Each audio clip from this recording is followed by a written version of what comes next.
Assalamualaikum warahmatullahi wabarakatuh. Waalaikumsalam warahmatullahi wabarakatuh. Di sini kami dari kelompok 5 ingin mempresentasikan hasil kerja kami. Perkenalkan, nama saya Anditya Kurniawan, NPM 40. Saya Sinta Menanita dengan NPM 28. Saya Nelly Nur Alifa dengan NPM 37. Saya Erika Maulidia dengan NPM 39. Di sini kami akan membahas tentang pragmatis dan progresivisme. Pengertian pragmatis. Pragmatisme adalah aliran dalam filsafat yang berpandangan bahwa kriteria kebenaran suatu ialah apakah sesuatu itu memiliki kegunaan bagi kehidupan nyata atau tidak. Aliran ini bersedia menerima segala sesuatu asal saja hanya membawa dan memberi akibat praktis.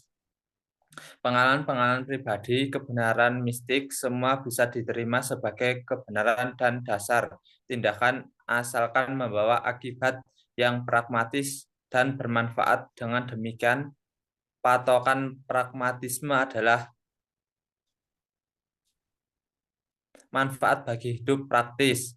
Pragmatisme mula-mula diperkenalkan oleh Caris Andres Pich pada tahun 1839 sampai 1904 Masehi. Ia adalah seorang filosof Amerika yang pertama kali menggunakan pragmatisme sebagai metode filsafat. Tetapi pada dasarnya pengertian pragmatisme sendiri telah terdapat juga pada Socrates, Aristoteles, Berkeley, dan Hume.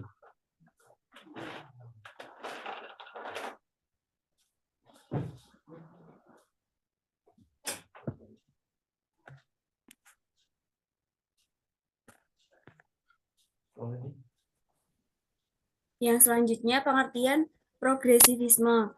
Progresivisme merupakan aliran filsafat pendidikan modern yang menghendaki adanya perubahan pelaksanaan pendidikan menjadi lebih maju. Aliran progresivisme ini mengutamakan penyelenggaraan pendidikan di sekolah berpusat pada anak-anak dan menjadikan pendidik hanya sebatas sebagai fasilitator, pembimbing, dan pengarah bagi peserta didik. Adapun tujuan dari aliran progresivisme dalam pendidikan ialah ingin merubah praktik pendidikan yang selama ini terkesan otoriter menjadi demokratis dan lebih menghargai potensi dan kemampuan anak, serta mendorong untuk dilaksanakannya pembelajaran yang lebih banyak melibatkan peserta didik. Dengan menerapkan aliran progresivisme dalam pendidikan, harapannya dapat membawa perubahan dan kemajuan pendidikan di Indonesia menjadi lebih berkualitas sehingga mampu mewujudkan tujuan pendidikan nasional di Indonesia.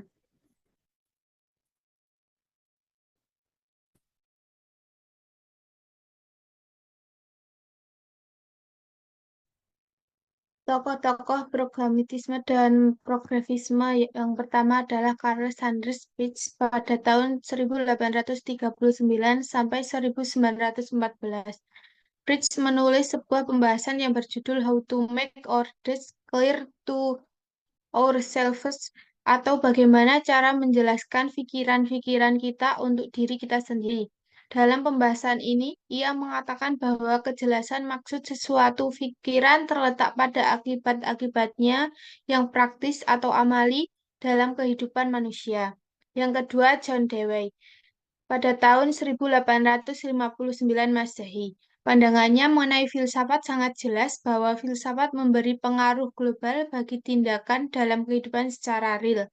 Filsafat harus bertitik tolak pada pengalaman, menyelidiki, dan pengelola pengalaman secara aktif dan kritis. Yang ketiga adalah William James pada tahun 1842 sampai 1910.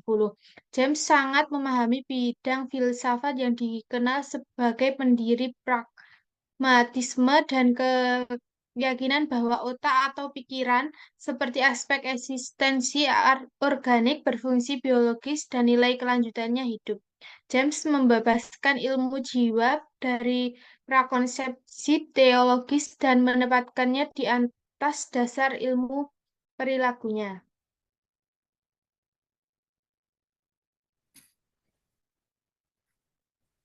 Selanjutnya adalah aliran implikasi filsafat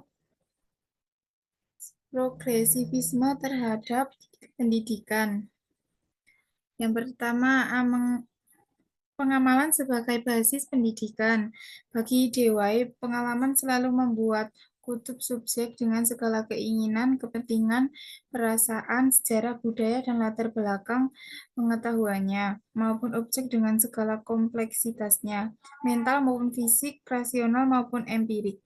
Pendidikan haruslah memampukan subjek didik untuk menafsirkan dan memaknai rangkaian pengalamannya sedemikian rupa, sehingga ia terus bertumbuh dan diperkaya oleh pengalaman tersebut. Ya, B. Pandangan tentang peran guru.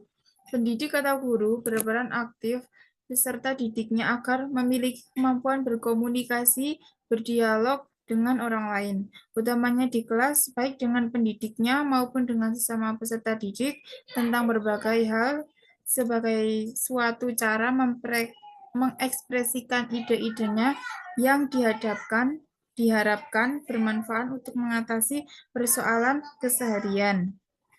C. Pandangan tentang metode pendidikan. Berpusat berubah dari belajar berdasarkan pengalaman langsung ke metode belajar yang seolah mengalami sendiri atau dialami oleh orang lain. Pada materi siswa banyak kebebasan memilih dalam mencari-cari situasi belajar berpengalaman yang akan menjadi paling bermakna baginya.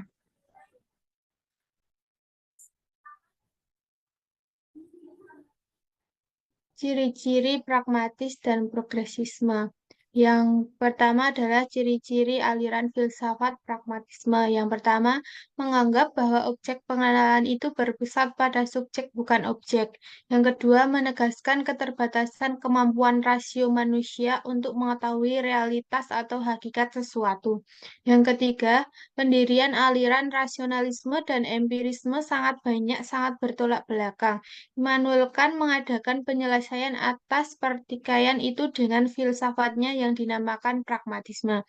Ciri-ciri yang kedua yaitu ciri-ciri aliran filsafat progresisme, yaitu pendidikan dianggap mampu merubah dalam arti membina kebudayaan baru yang dapat menyelamatkan manusia bagi masa depan. Kedua, percaya bahwa manusia sebagai subjek yang memiliki kemampuan untuk menghadapi dunia dengan skill dan kekuatan mandiri.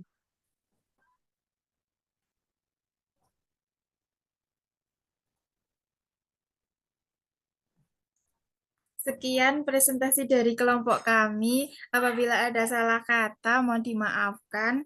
Wassalamualaikum warahmatullahi wabarakatuh. Waalaikumsalam warahmatullahi wabarakatuh. Waalaikumsalam warahmatullahi wabarakatuh.